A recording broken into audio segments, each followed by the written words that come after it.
Good morning. Wanted to share some information, but I am not a specialist in anything, so don't believe me. Belief could be a substitute for thinking for yourself. So don't believe me. Think for yourself, pause, check the information. So don't believe me, okay? Portugal, Spain, and a little bit of France experienced a blackout. This blackout was quite unique, different from others. Um, Well, normally they warn us when there's a blackout because of maintenance or whatever, or because there's a storm and side effect could be a blackout. So there was always explanations for blackouts. This time there's no explanation so far, and I think we'll never get one. So what happened? Well, power went off for approximately 9 to 10 hours, and everything was disabled. Everything. There was no running water, no running sewers, no running trains, or no running elevators. You had a phone in your pocket, and it didn't work. There was no service. Yeah, it had battery, but it had no service. You couldn't call anybody. So, so everything was disabled. Of course, stores and shops and whatever, everything was closed down, um, and people waited. I was seeing my neighbors, carrying water from the local water fountain, so they could wash their face, drink, eventually cook. Those who could cook, because many people are switching towards electricity instead of using firewood or gas. We used to get gas from Russia, but Russia is bad now, so they are buying gas 3 times more expensive from other sources, and people are, switching towards electricity. So nobody was cooking. Um, it was funny that those who had, relatives who could cook, they went and spent the evening with them. It's opportunity to catch up. But yeah, no explanation has been given so far, and I think we'll never have one. So I was listening to some, people on this, and I was also connecting with other information from the past. I'm always, connecting things, and so apparently, and I'm not an expert in electricity, all right. Apparently, when a country produces electricity using the conventional means, hydropower, dams, nuclear coal, etc., they produce electricity, and they have to put the electricity out there. They share the electricity into the network, and they can't really store it because it's too much and it would become too expensive or impossible to store that energy. So when they produce it, they have to put it out there. Sometimes they produce too much because consumption is not equal every time, and when it's produced too much, they have to share it with other countries. They share the load with other countries. Otherwise, it would fry the system. So Portugal, Spain, France, Germany, everybody is connected. When someone produces too much, it shares with everybody else. It shares the load. And when the opposite happens, it's also shared. So we sometimes might be using energy that comes from France because I don't know, a reason, whatever reason. Yeah. So there's this harmony between many nations with when it concerns electricity. Everybody is tapping in towards each other network, supplying or taking, to have this balance, right? Um, Recently, so with this new ideology of the climate, they've been trying to switch off the traditional electricity, operations, and switch it towards solar and wind. Okay. Um, so far we understand that solar and wind are very, productive, but we are not 100% sure if it would sustain industrialized society. We are not sure because there's no factories anymore in Europe. So we know it works, to sustain your house and and stuff. But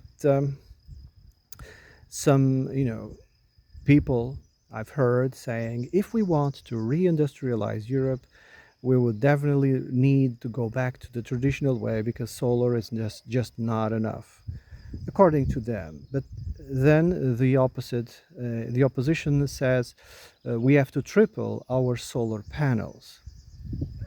That's their plan. For instance, in France, they want to triple the solar panels. All right.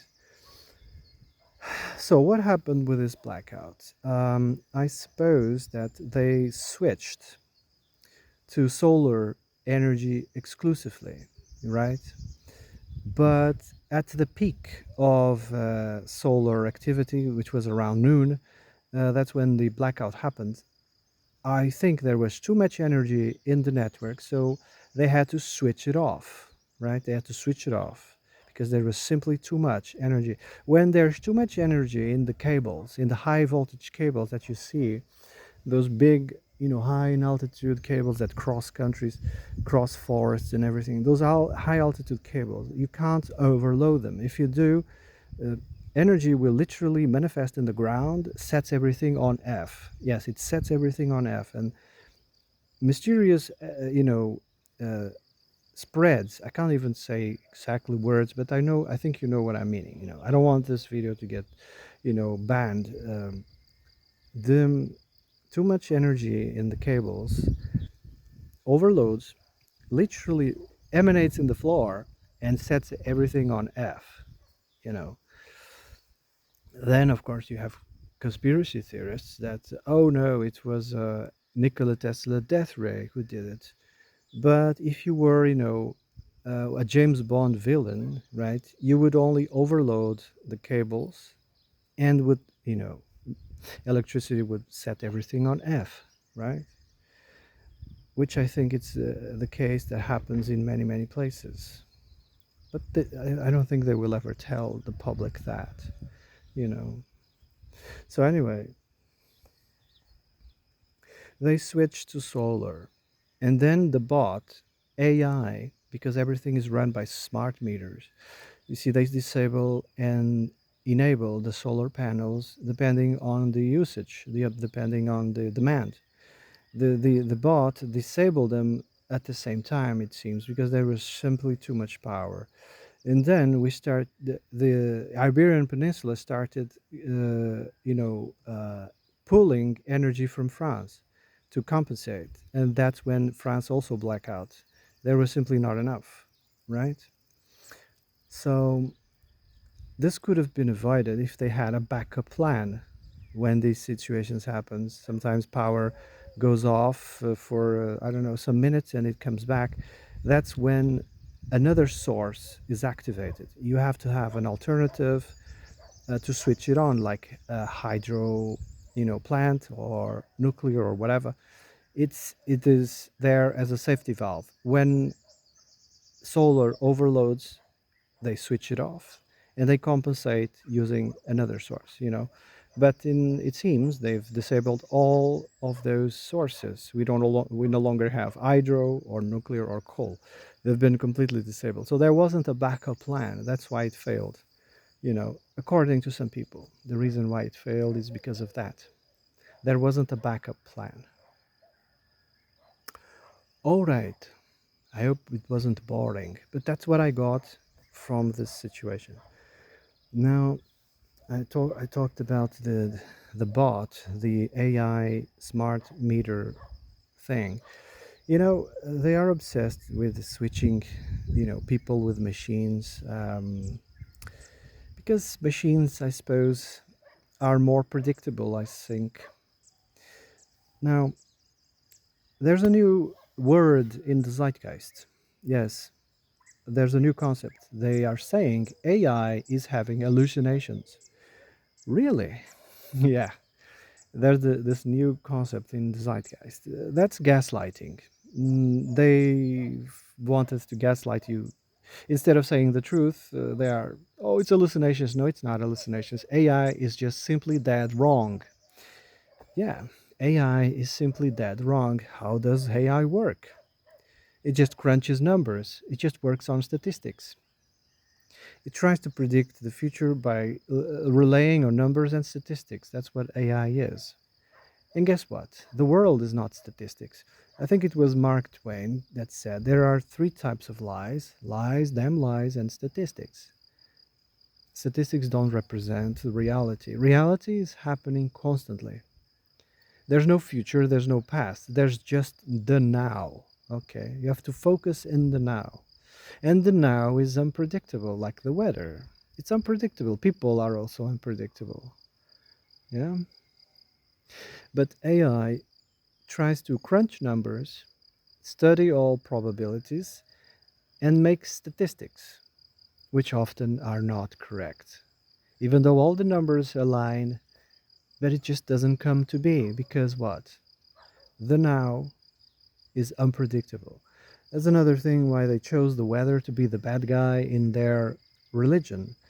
Uh, for them, the weather is Satan. The weather is the adversary, and they chose the weather as being their end of times, bad guy. The time of Armageddon for in their religion is the weather. Why? Because the weather is unpredictable. No matter how hard they try with their models to predict the weather, they simply can't. You can approximate more or less. What they hate the most, that tomorrow is going to happen this way, and it doesn't happen. It happens something else or the opposite. They really hate that. So AI is making a lot of decisions based on statistics and numbers and whatnot, and it's getting things wrong. Yep, it's getting things wrong. So they invented this term, oh, AI is hallucinating. No, it's just dead wrong, man. Statistics are not reality.